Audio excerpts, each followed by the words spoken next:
So hi, this is Vivek here and आज हम लोग लिखने वाले प्रोग्राम जिसमें साइन एक्स का एक्सपेंशन करेंगे, है ना, up to 5 significant digits. Okay, so first यहाँ पे प्री प्रोसेसर डायरेक्टिव है हैश इंक्लूड stdio.h। फिर math.h हमने क्यों लिखा कि फर्दर हम लोग साइन एक्स को इस प्रोग्राम में यूज कर पाएँ, कॉस एक्स को यूज़ कर सकते हैं, टेन एक्स को यूज़ कर सकते हैं। फिर पावर फंक्शंस हो गए, लेट से ए कॉमा बी पावर। तो ये सब कुछ फंक्शंस है मैथ के, जो हम लोग इसको लिखने के बाद हैश इंक्लूड math.h लिखने के बाद हम लोग यूज़ कर सकते हैं। देन है फ्लोट न्यूमरेटर फ्लोट इंट।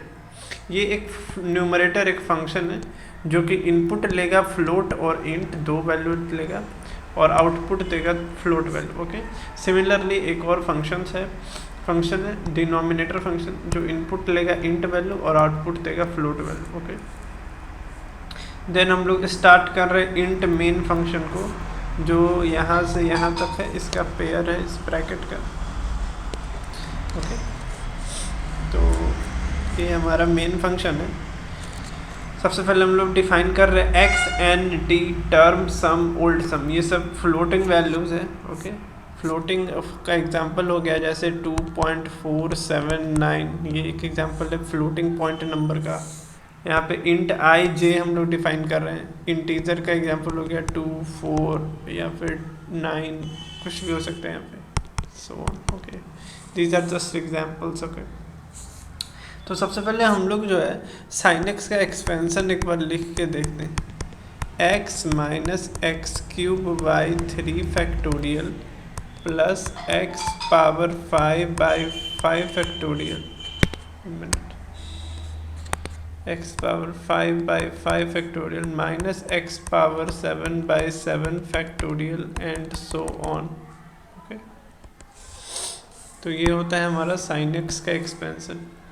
तो यूज़र से क्या करने वाला है ना कि यूज़र से हम लोग x की वैल्यू इनपुट लेंगे और फर्दर हम लोग ये पूरा एक्सपेंशन इनफाइनाइटली सॉल्व कर रहे होंगे कि यूज़र x की वैल्यू डाले और उसको साइन x का वैल्यू फाइनली मिल जाए। ये हम लोग करने वाले। ओके, तो सबसे पहले print F enter the number. Okay, ये चीज़ प्रिंट हो रहा होगा और उसके बाद जब यूज़र डालेगा percentage F means floating point number, तो वो जाके स्टोर हो जाएगा एक्स में। ओके, एक्स हमने यहाँ पे डिफाइन किया हुआ फ्लोटिंग पॉइंट नंबर है। ओके, देन हम लोग इनिशियलाइज कर रहे हैं आई जे को एज वन एंड सम को भी हम लोग इनिशियलाइज कर रहे हैं एज 0। ओके, अब नेक्स्ट क्या लिखा हुआ है वाइल 1। ओके, इसका मतलब है कि ये जो भी वाइल के अंदर जो कुछ भी वाइल लूप के अंदर जो कुछ भी लिखा हुआ है वो इनफाइनाइटली होगा, क्योंकि ये चीज़ तो हमेशा ही ट्रू है। कंडीशन जो है 1 का मतलब है कि हमेशा ट्रू है वो, तो ये चीज़ इनफाइनाइटली होते रहेगा और यही तो हम चाहते हैं यार, इनफाइनाइटली हम लोग सम कैलकुलेट कर पाए। ओके, पर ये तब जाके रुकेगा जब यहाँ पे ब्रेक लिखा होगा। ओके, तो नेक्स्ट वाइल के अंदर हम लोग ये सब लिखेंगे। तो इस सब को समझने से पहले हम एक इनपुट एज्यूम ही कर लेते हैं कि यूज़र क्या लिखेगा और उसके हिसाब से पूरा अपन लोग इस प्रोग्राम को समझ रहे होंगे। Fine, let us clear this portion. Let us से प्रोग्राम में एक यूज़र ने x की वैल्यू को 3 रख दिया। ओके, x की वैल्यू को हम लोग यहाँ पे 3 एज्यूम कर लेते हैं। ठीक है, तो होता क्या है कि ये वाइल लूप स्टार्ट होगा n is equals to numerator x comma j से। इसका मतलब है कि हम इस न्यूमरेटर फंक्शन में x की वैल्यू दैट इज़ 3, x की value that is 3 and j की वैल्यू दैट इज़ 1 डाल के दे रहे हैं। इस फंक्शन में 2 इनपुट दे रहे हैं, पहला है 3 और दूसरा है 1, और इस फंक्शन को हम लोग कॉल कर रहे हैं। तो यहाँ पे हम लोग ऐसा भी लिख सकते हैं फंक्शन कॉलिंग।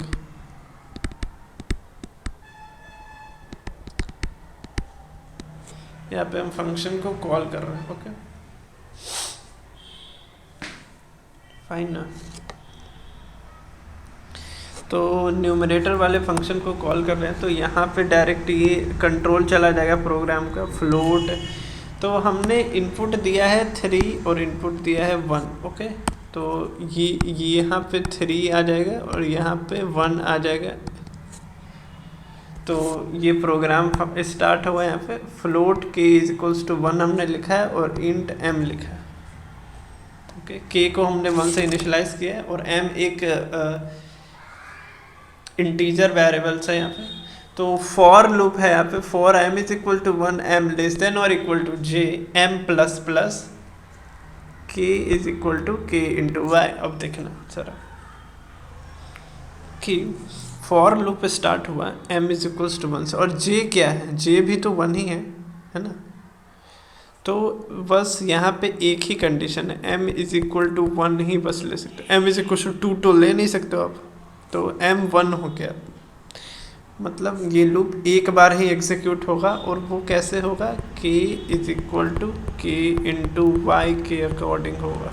ओके अब k हमने पहले ही 1 एज्यूम कर लिया है, तो 1 इंटू वाई क्या है मेरे पास 1, ये भी 1 हो गया, मतलब k क्या हो गया y तो हमारा 3 है ना, y तो 3 था। 1 मिनट, तो k क्या था 1 और y क्या है 3, तो ये k का वैल्यू फाइनली 3 आ गया हमारे पास। अब यहाँ कह रहा है रिटर्न k, मतलब k रिटर्न कर दो। ओके तो फर्स्ट पेज में हम लोग जाते हैं। अब यहाँ पे k रिटर्न हो गया, मतलब ये जो n का वैल्यू है अब वो n 3 के इक्वल हो गया, क्योंकि न्यूमरेटर ने 3 रिटर्न कर दिया। सिमिलरली उसके बाद हम लोग डिनोमिनेटर फंक्शन को कॉल कर रहे हैं। Okay d is equals to denominator j, मतलब j की वैल्यू डाल के हम लोग डिनोमिनेटर को कॉल कर रहे हैं। j क्या था हमारे पास 1 था पहले से यहाँ पे, तो यहाँ पे फिर से हम लोग फंक्शन को कॉल कर रहे हैं, लेकिन इस बार हम लोग डिनोमिनेटर फंक्शन को कॉल कर रहे हैं। ओके तो नेक्स्ट पेज में डिनोमिनेटर को कॉल होगा और ये चीज़ 1 के इक्वल है ना, j 1 है, तो ये वाला इंस्ट्रक्शन फॉलो होगा। यहाँ पे इंट m फिर से एक इंटीजर वैल्यू हम लोग एज्यूम किए, float h is equals to 1 से इनिशियलाइज किए और लिख रहे हैं for m is equal to 1 m less than और equal to j m plus plus. Okay means m is equal to 1 ही बस कंडीशन है, m 2 तो हो नहीं सकता है क्योंकि j खुद 1 है। ये कंडीशन फुल, मतलब लूप बस एक बार एग्जीक्यूट होगा फॉर लूप, और वो कैसे होगा h is equal to h into m के अकॉर्डिंग। ओके और h हमने 1 एज्यूम किया हुआ है, तो 1 इंटू m और m है क्या, m भी तो 1 ही है, m भी तो 1 ही है, मतलब h भी 1 हो गया हमारे पास। और ये कहा यहाँ कह रहा है रिटर्न h, मतलब h को रिटर्न कर दो, 1 रिटर्न हो जाएगा वैल्यू, तो यहाँ पे जो d है वो 1 हो जाएगा। अब कह रहा है term is equals to n by d, means जो अब टर्म हो गया वो n बाई डी के इक्वल हो गया, मतलब n is 3 and d is 1, तो 3 by 1 that is 3। Okay so हम लोग तो पहले एज्यूम कर चुके हैं कि सम जो है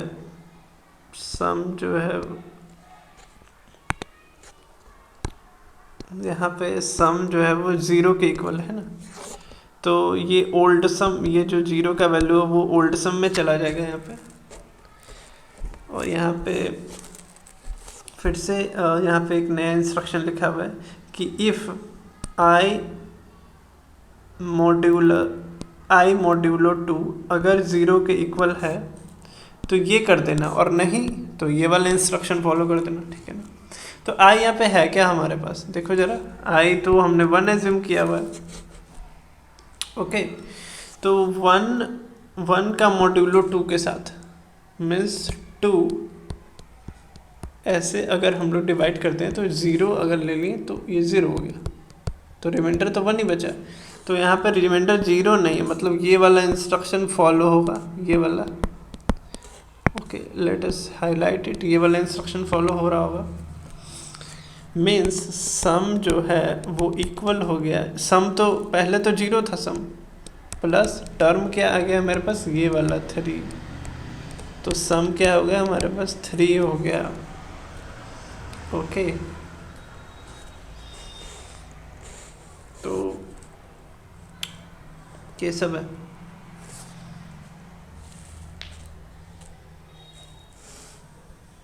एंड उसके बाद if absolute value of sum minus old sum less than 0. ये इसलिए यहाँ पर लिखा गया है कि यार जो हम लोग सी प्रोग्राम लिखने वाले हैं, यहाँ पे जो सीरीज़ का इवोल्यूशन होगा वो अप टू 5 सिग्निफिकेंट डिजिट होगा, इसलिए 1 2 3 4 5 डिजिट्स यहाँ पे लिखा हुआ है। और जब भी ये कंडीशन मीट होगा तो ये प्रोग्राम यहीं पे ब्रेक हो जाएगा, मतलब कि ये इफ से बाहर आ जाएगा। ओके,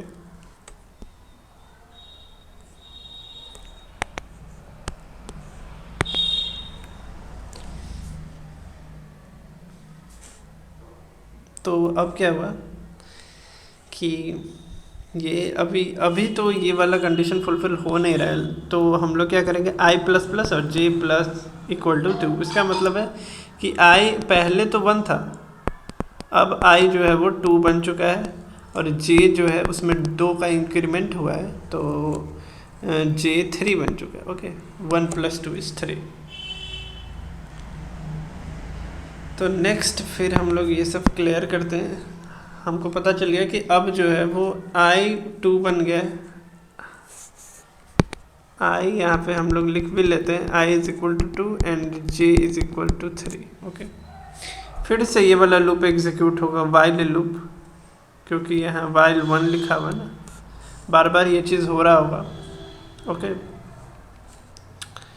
तो n is equal to numerator x, फिर से x और j, x की तो वैल्यू फिक्स है ना, x की वैल्यू तो हमारे पास फिक्स है, और कितना है 3, और j का वैल्यू अब कितना हो गया 3, यहाँ से हो गया।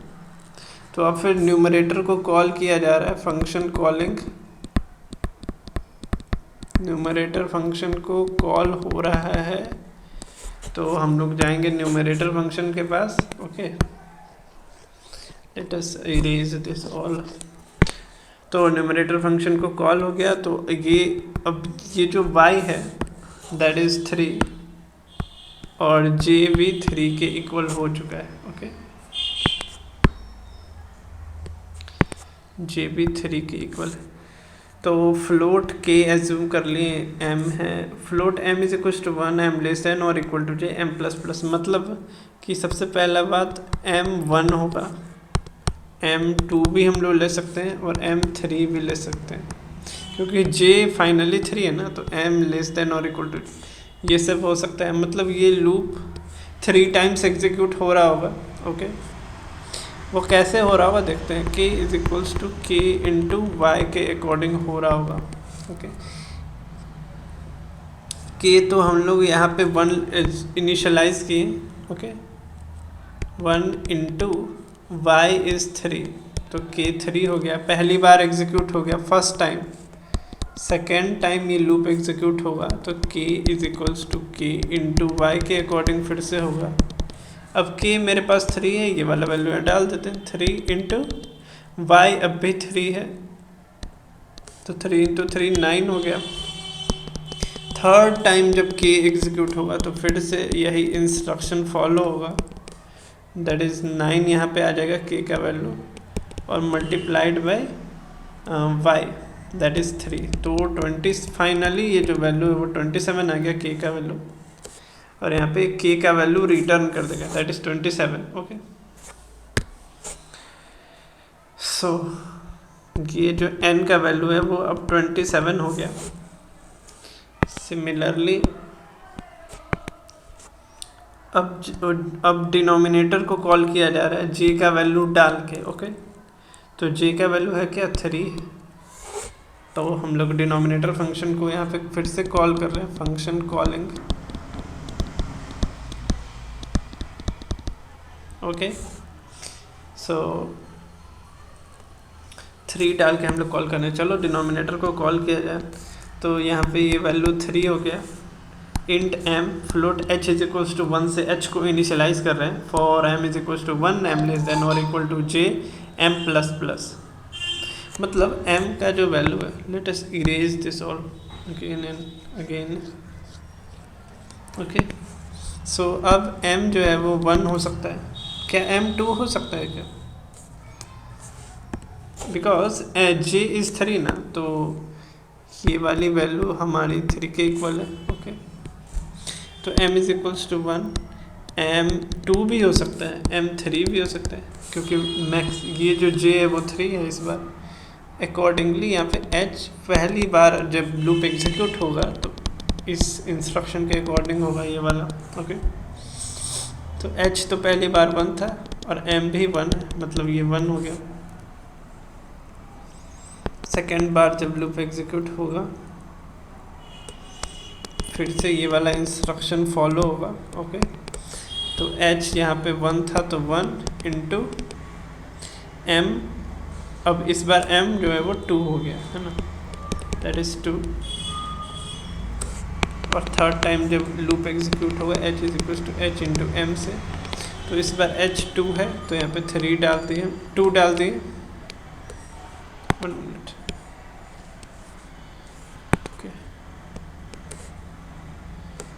अब h is equal to h into m third time execute होगा तो h की वैल्यू यहाँ पे अब 2 डाल दिए और मल्टीप्लाइड बाई m अब 3 हो गया।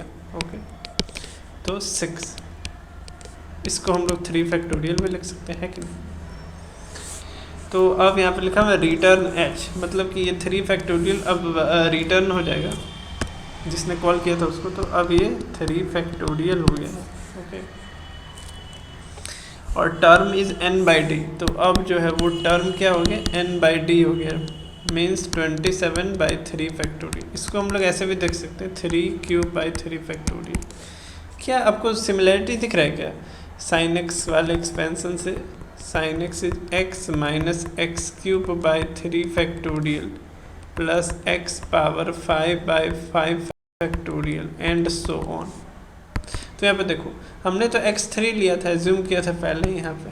Okay, let us highlight it, यहाँ पे हमने 3 एज्यूम किया था, तो 3 minus 3 cube by 3 factorial plus 3 power 5 by 5 factorial, ऐसे सीरीज को जाना चाहिए। ओके, तो ठीक है, देखो ना। और उसके बाद यहाँ पे लिखा हुआ है कि इफ़ i मॉड्यूलो 2 0 है, मीन्स इस बार तो i 2 है और 2 का मॉड्यूलो 2 के साथ तो 0 आता ही है, मतलब ये वाला इंस्ट्रक्शन फॉलो होगा। Means sum is equal to sum minus term. सबसे पहले हमारे पास क्या आया था, सम। पहली बार में सम आया था 3, दूसरी बार में सम जो आया है, सम 1 मैं लिख दूँ इसको, सम 2 आया है ये वाला 3 क्यूब बाई 3 फैक्टोरियल। अब यहाँ पे लिखा हुआ सम माइनस टर्म, मतलब 3 माइनस 3 क्यूब बाई 3 फैक्टोरियल। और ये लूप, ये वाइल लूप यार, आप एक बार और एग्जीक्यूट करोगे तो ये प्लस 3 पावर 5 बाई 5 फैक्टोरियल आएगा माइनस 3 पावर 7, फिर एक बार एग्जीक्यूट करोगे ये वाला वैल्यू आ जाएगा।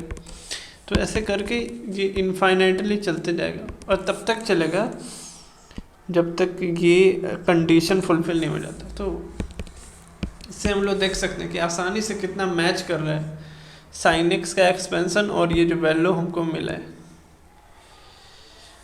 ओके, तो this was the program and I want to show you all कि रिजल्ट क्या आता है इस प्रोग्राम का।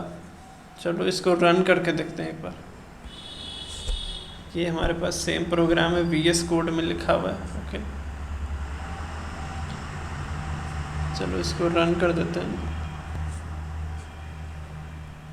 ओके, तो यहाँ पे हमने रन किया ही हुआ है पहले से इनफैक्ट। यहाँ पे इंटर, यहाँ पे दिख रहा होगा यार आप लोग को, हमने 2 इंटर किया था, तो ये समेशन कैसे 0 पॉइंट, एक बार मैं इधर कॉपी करके दिखा देता हूँ, एक मिनट।